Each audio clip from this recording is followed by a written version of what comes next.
Hello दोस्तों, नमस्कार। Student with Kishan 24x7 YouTube channel पर दोस्तों आपका स्वागत है। आई होप दोस्तों आप मस्त जबरदस्त शानदार और जिंदाबाद होंगे और अपनी पढ़ाई शानदार तरीके से कर रहे होंगे। चलिए भैया, अब हमारा क्या है, टॉपिक है भाग दो। भाग दो जो है नागरिकता। नागरिकता दोस्तों, हमारी नागरिकता जो वह भारत की जो नागरिकता है वह एकल नागरिकता है। इसे हमने ब्रिटेन से लिया है।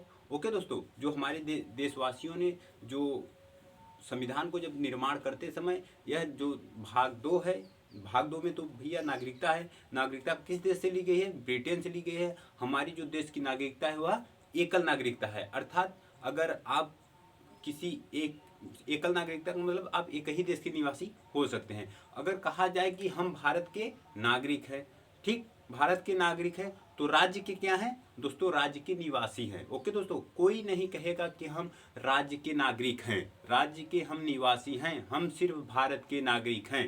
तो चलिए भैया, आज हम नागरिकता के बारे में पूर्ण रूप से डिस्कशन करेंगे। हमारे संविधान में भाग 2 में अनुच्छेद 5 से लेकर 11 तक इसके बारे में हम आज वर्णन करने वाले हैं। चलिए भैया देख लेते हैं इसमें है क्या। आइए, इसमें देखिए कह रहा है कि भाग 2 अनुच्छेद 5 से लेकर 11 तक है दोस्तों। इसमें नागरिकता, दोस्तों नागरिकता जो है, यह नागरिकता का वर्णन, नागरिकता का प्रथम विवरण प्रथम विवरण विवरण अरस्तु महोदय ने दिया था। किसने? अरस्तु ने दिया था। और दोस्तों नागरिकता ये हुआ। अब क्या करते हैं कि हम देख लेते हैं कि ये तो भैया हमारे कहां से लिया गया है? ब्रिटेन से लिया गया है। याद रखिए, कहां से? ब्रिटेन।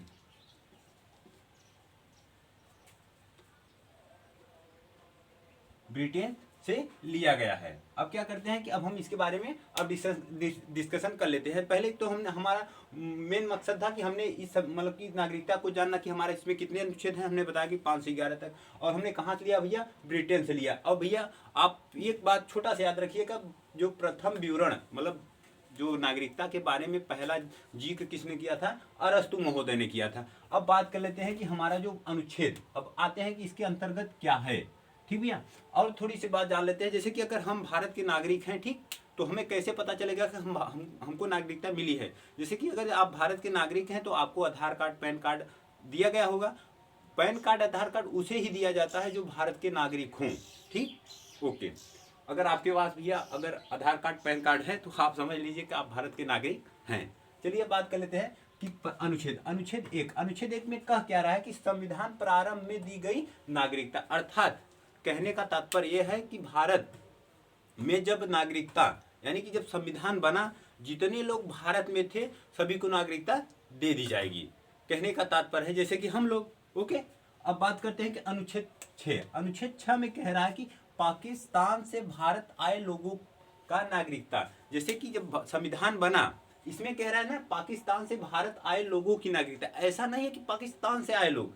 जब संविधान बना तो उसके बाद जब भारत आजाद हुआ तो क्या हुआ कि कुछ लोग पाकिस्तान चले गए, लेकिन संविधान बनने से पहले जो लोग पाकिस्तान से वापस अपने इंडिया में आ गए उनको नागरिकता देने का प्रावधान इसमें है। ठीक, अब बात कर लेते हैं अनुच्छेद 7 में कह रहा है कि पाकिस्तान जाने वालों को नागरिकता। अब इसमें कह रहा है कि जो लोग पाकिस्तान चले गए उनके बारे में नागरिकता का वर्णन है। ओके दोस्तों, अब बात कर लेते हैं कि अनुच्छेद 8 में कह रहा है कि भारत के बाहर रहने वाले व्यक्तियों की नागरिकता। अर्थात जो भारत से बाहर है भैया उनका नागरिकता तो भारत में ही है, मतलब वो भारत के ही नागरिक है, लेकिन भारत से बाहर है अर्थात विदेश, जैसे यूएसए, जापान, ऑस्ट्रेलिया रहकर लोग जॉब भी कर रहे हैं, पढ़ाई भी कर रहे हैं, तो ऐसा क्या होगा कि उनका नागरिकता खत्म हो जाएगा? ऐसा नहीं है कि उनका नागरिकता खत्म हो जाएगा। वह भारत के ही नागरिक रहेंगे, लेकिन उन्हें जैसे पढ़ाई करने के लिए भेजा गया है या तो अपना जॉब करने के लिए वो गए हैं, वो भारत के ही नागरिक रहेंगे। ओके, उन्हें NRI कहा जाता है। ठीक, अब कहते हैं कि अनुच्छेद 9 की बात कर लेते हैं। अनुच्छेद 9 में क्या कह रहा है कि विदेशी नागरिकता लेने पर भारत के नागरिकता समाप्त कर दी जाएगी। अर्थात सटलता गैल। कहने का तात्पर्य है कि अगर आप किसी अन्य विदेश मतलब अन्य देश का अगर आप नागरिकता ग्रहण कर रहे हैं तो आपका स्वयं से भारत की नागरिकता खत्म कर दी जाएगी। ठीक, अगर आप जिस समय विदेश की नागरिकता ग्रहण कर रहे हैं उसी समय आपकी भारत की नागरिकता खत्म हो जाएगी। जैसे कि लोग क्या करते हैं कि यहाँ पढ़ाई कर रहे हैं, जैसे भारत के हैं, भारत मतलब भारत से बाहर देश में गए, वहाँ अपना जॉब कर रहे हैं, पढ़ाई कर रहे हैं, तो क्या हुआ कि वो अपना उधर से मतलब क्या कहते हैं कि स्थगित होकर शादी विवाह करके वहीं रह गए। तो क्या हुआ कि जब वहाँ की वो नागरिकता ग्रहण करेंगे, ठीक, वहाँ की नागरिकता ग्रहण कर रहे हैं तो भारत की नागरिकता खत्म, अर्थात सटलता गईल। ठीक, अब बात कर लेते हैं अनुच्छेद 10। अनुच्छेद 10 में कह रहा है कि नागरिकता के अधिकारों का बना रहना, यानी कि आप भारत के नागरिक हैं, आपको नागरिकता मिल गई, ठीक भैया, हमें नागरिकता मिल गई, तो हमें हमारी नागरिकता कब तक बनी रहेगी, इसका वर्णन आपके अनुच्छेद 10 में है। कह रहा है कि अगर जैसे आप कोई देश विरोधी कार्य ना करें तब तक आपकी नागरिकता बनी रहेगी, जब तक आप देश विरोधी कार्य नहीं करेंगे। ठीक, अब बात कर रहा है कि अनुच्छेद 11। अनुच्छेद 11 में कह रहा है कि संसद द्वारा नागरिकता के नियम कानून विनियम, विनियम कहने का है कि इसमें भैया आपकी नागरिकता के बारे में संसद प्रावधान तो करेगी, लेकिन इसका जो मेन होगा वह गृह मंत्रालय द्वारा होगा। ठीक, अब बात कर लेते हैं कि नागरिकता, ठीक भैया, नागरिकता प्राप्त करने की विधियां दोस्तों यह 5 प्रकार की होती है। क्या? 5 प्रकार की, ठीक, 5 प्रकार की होती है। जैसे कि जन्म के आधार पर नागरिकता, भैया जन्म के आधार पर नागरिकता दोस्तों यह 1986, ठीक, 1986 में यह लागू किया गया कि इसे जैसे कि लोग जैसे व्यक्ति हैं, ठीक, व्यक्ति को जन्म के आधार पर नागरिकता कैसे दी जाएगी। जैसे कि अगर कोई बालक भारत में जन्म ले रहा है, उसके माता पिता भारतीय हैं, या तो माता या तो पिता मतलब पिता भारतीय हैं, तो उन्हें नागरिकता दे दी जाएगी। अब बात कर लेते हैं भैया वंश के आधार पर। ये तो जन्म के आधार पर, यानी कि आप भारत में जन्म ले रहे हैं तो आपको जन्म के आधार पर नागरिकता दे दी जाएगी। अब बात कर रहा है कि वंश के आधार पर नागरिकता, इसका अगर आप एग्जाम्पल देखना चाहें, ठीक, इसका एक जैसे कि जन्म के आधार पर नागरिकता, जैसे कि हम सभी लोग, ठीक, सभी लोग, भैया हम सभी लोग तो भारत में ही जन्म लिए, हमें जन्म के ही आधार पर नागरिकता दी गई है। तो अब बात कर लेते हैं वंश के आधार पर। वंश के आधार पर जैसे कि भैया वंश के आधार पर ये होता है कि ना कि हमारे पूर्वज, जैसे हमारे माता पिता कहाँ के हैं, भारत के हैं, और हमारा जन्म विदेश में हुआ, तो क्या होगा कि हमें भी नागरिकता दे दी जाएगी। जैसे कि अगर कोई बालक विदेश में जन्म लिया, ठीक, उसके माता पिता भारतीय हैं, या तो माता भारतीय हैं या तो पिता भारतीय हैं, यानी कि दोनों हो सकते हैं, दोनों में से कोई एक हो सकता है। अगर वह भारत का नागरिक है तो उसे नागरिकता दे दी जाएगी उसके पुत्र को, ठीक, जैसे कि आप शिखर धवन को ले सकते हैं। ठीक, अब बात करते हैं पंजीकरण। पंजीकरण के आधार पर, जैसे कि पंजीकरण के आधार पर यह होता है ना कि आपको नागरिकता दी जाएगी। जैसे कि अगर आप भारत में सकारात्मक सोच से हैं, अगर आप 7 साल कंटिन्यू भारत में हैं तो आपको पंजीकरण के आधार पर नागरिकता दे दी जाएगी। ठीक, अब बात कर लेते हैं कि अनुभाग, मतलब कि जो चौथा है देशीकरण। देशीकरण का मतलब होता है कि जैसे कि आप भारत के नागरिक होना चाहते हैं, तो इसमें एक है कि आप, ठीक, भारत के नागरिक होना चाहेंगे, हम भैया आपको नागरिकता दे देंगे, लेकिन उसमें कुछ कंडीशन है। जैसे कि आप पहला बात तो आप भारत के प्रति सकारात्मक सोच रखो। दूसरी कंडीशन, आप किसी क्षेत्र में जैसे वैज्ञानिक या कला क्षेत्र में निपुण हो। ठीक, पहला तो आप भारत के प्रति सकारात्मक सोच, दूसरा है कि आप किसी क्षेत्र में जैसे विज्ञान हुआ, कला हुआ, इस क्षेत्र में निपुण हो, और दूसरी बात, और थर्ड बात यह है कि आप कंटिन्यू 10 साल तक भारत में रहो, तो आपको देशीकरण के आधार पर नागरिकता दे दी जाएगी। ठीक, अब भैया बात कर लेते हैं अर्जित भूमि। अर्जित भूमि क्या है भैया? जैसे कि आप देखेंगे कि अर्जित भूमि, जैसे कि अगर आप भारत का जो बाउंड्री है, विदेशी बाउंड्री है, जैसे कि आप वहाँ से जम्मू कश्मीर से लेते हुए यहाँ उत्तराखंड, फिर यूपी, फिर ऐसे करके सिक्किम होते हुए, ऐसे अगर आप देखेंगे, उसके बाद जैसे सीधी सी सिंपल सी बात है कि अगर आप भारत के बाहर का कोई देश, राज्य अगर भारत में मिलना चाहता है तो मिल गया भैया, तो क्या होगा कि वहाँ के जितने भी व्यक्ति रहेंगे उन्हें नागरिकता दे दी जाएगी, क्योंकि भैया उनका जब संपत्ति या वो भारत में स्वयं से आए हैं तो अपना सब कुछ लेकर आए भैया, उन्हें तो नागरिकता देना होगा।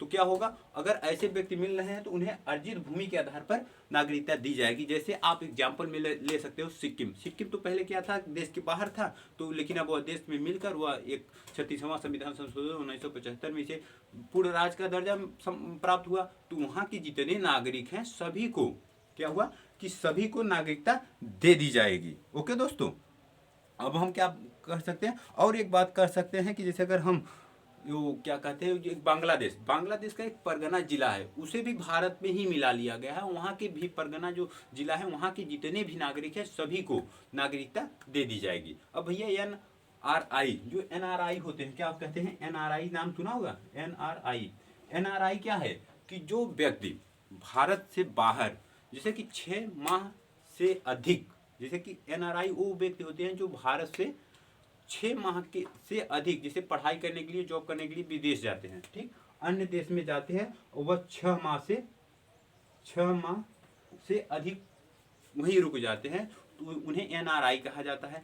यह व्यक्ति क्या है कि यह भारत के ही नागरिक होते हैं, इन्हें भारत की नागरिकता प्राप्त होती है, लेकिन यह 6 माह से अधिक विदेश में रहते हैं, इसके वजह से इन्हें NRI कहा जाता है। इन्हें पूर्ण अधिकार है, ये भारत के ही नागरिक हैं पर्टिकुलर। ओके, अब आई होप आप लोगों को ये समझ आया होगा। लेकिन याद रखिएगा, ये जो सिटीजनशिप एक्ट है, क्या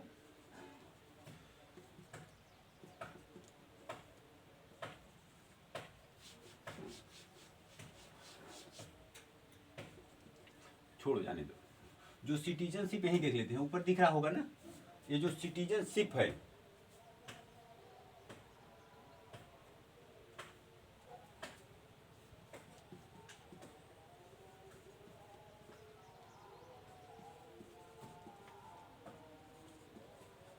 जो सिटीजनशिप एक्ट है दोस्तों, इसे 1986 में संशोधन किया गया था, ये बात याद रखिएगा। अब क्या करते हैं कि आई होप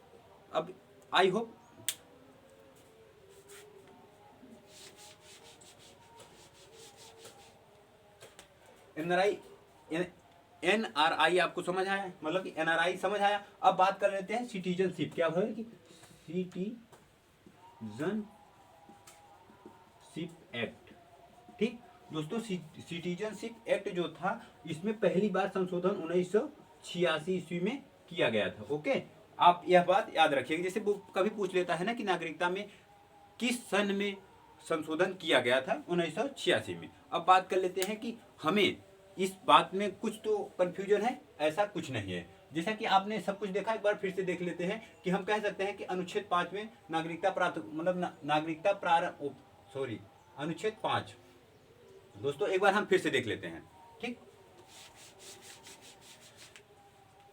NRI आप लोगों को समझ आया। अब बात कर लेते हैं, अब दोस्तों NRI आपको समझ आया। अब बात कर लेते हैं कि फिर से एक बार रिवीजन कर लेते हैं झटके से। क्या कहते हैं कि अनुच्छेद 5 में कह रहे संविधान प्रारंभ में दी गई नागरिकता, अर्थात जब भारत का संविधान लागू हुआ तो उस समय जो भारत में थे सबको नागरिकता दे दी गई। लेकिन अब अनुच्छेद 6 की बात कर लेते हैं। अनुच्छेद 6 में कह रहा भारत से पाकिस्तान से भारत आए लोगों की नागरिकता, अर्थात जो लोग भारत स्वतंत्रता हुई, मतलब कि हमारा देश आज़ाद हुआ, उस समय जो जितने भी नागरिक थे उसमें से कुछ लोग पाकिस्तान चले गए, लेकिन पाकिस्तान गए फिर उन्हें समझ आया तो फिर वापस चले आए, तो उन्हें भी नागरिकता दे दी जाए, मतलब नागरिकता के बारे में प्रावधान किया गया है। अनुच्छेद 7 में कह रहा है कि पाकिस्तान जाने वाले व्यक्तियों की नागरिकता, जो लोग भारत से पाकिस्तान गए उनके नागरिकता के बारे में अनुच्छेद 7 में कहा गया है। यानी कि अनुच्छेद, इसमें कह सकते हैं कि आप इन दोनों में अगर आपको कंफ्यूजन हो तो आप कह सकते हैं कि इंडिया और पाकिस्तान, ठीक। जो लोग मतलब कि पाकिस्तान से भारत आए, ऐसे कह सकते हैं, वो अनुच्छेद 6 में है। जो लोग इंडिया से पाकिस्तान गए वो अनुच्छेद 7 में है, ऐसा कह सकते हैं। अब क्या किया है कि अनुच्छेद 8 हुआ भारत के बाहर रहने वाले व्यक्ति, यानी कि जो हमारे देश के नागरिक हैं, अब विदेश में रह रहे हैं, पढ़ाई कर रहे हैं या वहाँ जॉब कर रहे हैं, वो भारत के ही नागरिक रहेंगे, वो अनुच्छेद 8 में। यानी कि आप सीधा सीधा कह सकते हैं कि भारत के बाहर रहने वाले व्यक्ति, मतलब भारत के ही नागरिक है, उन्हें विदेश में घूमने भ्रमण करने की स्वतंत्रता आपको अनुच्छेद 8 देता है। अनुच्छेद 9 में कह रहा है कि विदेशी नागरिकता ग्रहण करने पर आपकी नागरिकता समाप्त कर दी जाएगी भारत से। ओके दोस्तों, अब अनुच्छेद 10 में कह रहा है कि नागरिकता के अधिकारों का बना रहना, यानी कि आप भारत के नागरिक तब तक रहेंगे जब तक आप भारत के विद्रोह का षड्यंत्र नहीं करेंगे, यानी कि आप कोई विद्रोही कार्य नहीं करेंगे। अब बात कर रहे हैं कि अनुच्छेद 11, अनुच्छेद 11 में कह रहा है संसद द्वारा नागरिकता के कानून विनियम, यानी कि आप संसद, आपकी जो नागरिकता है वो संरक्षण रहेगी, उसका ध्यान कौन देगा? राष्ट्रपति। किसके द्वारा? गृह मंत्रालय के द्वारा। ठीक, अब क्या करते हैं कि नागरिकता प्राप्त करने के 5 प्रकार हैं, जैसे कि जन्म के आधार पर, यानी कि जैसे कि हम लोग सभी जन्म हम सभी लोगों का जन्म भारत में हुआ तो हमें नागरिकता किसके आधार पर? जन्म के आधार पर दी गई। अब क्या करते हैं? वंश के आधार पर नागरिकता, यानी कि जो व्यक्ति, जो बालक विदेश में जन्मा, उसका जन्म विदेश में हुआ, तो क्या कहते हैं कि उसके माता पिता को, या दोनों, जैसे दोनों माता पिता दोनों अगर भारतीय है तो और अच्छी बात है, उसमें से कोई एक माता या पिता भारत के नागरिक है तो बच्चे को नागरिकता दे दी जाएगी। आप इसमें उनको ले सकते हैं, क्या कहते हैं, सानिया मिर्जा का अगर पुत्र, जो लड़का लड़की हो है, अगर उसे को नागरिकता दी जाएगी तो वो भारत का नागरिक हो जाएगा। वंश के आधार पर हमने बात किया। अब बात करते हैं पंजीकरण के आधार। पंजीकरण के आधार पर अगर आप भारत के नागरिक बनना चाहते हैं तो आपको 7 साल पंजीकरण के आधार पर 7 साल कंटिन्यू भारत में रहना होगा। अब बात करते हैं देशीकरण के आधार पर। भैया देशीकरण के आधार पर अगर आप भारत के नागरिक होना चाहते हैं तो आपको 3 बातें महत्वपूर्ण याद रखनी होगी। पहला, सकारात्मक सोच भारत के प्रति। दूसरा, अगर आप वैज्ञानिक या कला के क्षेत्र में निपुण हैं। तीसरा, आप भारत में कंटिन्यू 10 साल रह रहे हो। और एक बात, मोस्ट इंपॉर्टेंट बात है कि आपको भारत की एक भाषा आनी चाहिए 22 भाषा में से। ओके, आपको देशीकरण के आधार पर नागरिकता दे दी जाएगी। अर्जित भूमि में जैसे भारत के बाहर, जैसे भारत के पड़ोसी देशों में जो कोई भाग अगर भारत में मिलेगा, उस वहाँ के सभी व्यक्तियों को नागरिकता दे दी जाएगी देशीकरण के आधार पर। ओके दोस्तों, और जो एनआरआई होते हैं उन्हें आप कह सकते हैं कि अनुच्छेद जो 8 है, अनुच्छेद भारत के बाहर रहने वाले व्यक्तियों, इसी के अंतर्गत एनआरआई आते हैं। जो भारत से 6 महीने से अधिक विदेश में रह रहे हैं उन्हें एनआरआई कहते हैं। सीधी सी बात है। अब यह जानते हैं कि आप ये जो नागरिकता है इसे अंग्रेजी में सिटीजनशिप कहते हैं। इसी का पहला वर्णन अरस्तु ने किया था। और यह नागरिकता का हमारे संविधान में नागरिकता कहाँ से ली गई है? ब्रिटेन से ली गई है। ओके दोस्तों, और यह भाग 2 है। आई होप दोस्तों आप लोगों को ये समझ आया होगा। अगर दोस्तों यह वीडियो समझ आया तो प्लीज़ वीडियो को लाइक करें, ज़्यादा से ज़्यादा शेयर करें। और वीडियो, अगर आप चैनल पर पहली बार हैं तो चैनल को सब्सक्राइब करें। मिलते हैं नेक्स्ट वीडियो में, तब तक के लिए बाय। जय मां सरस्वती।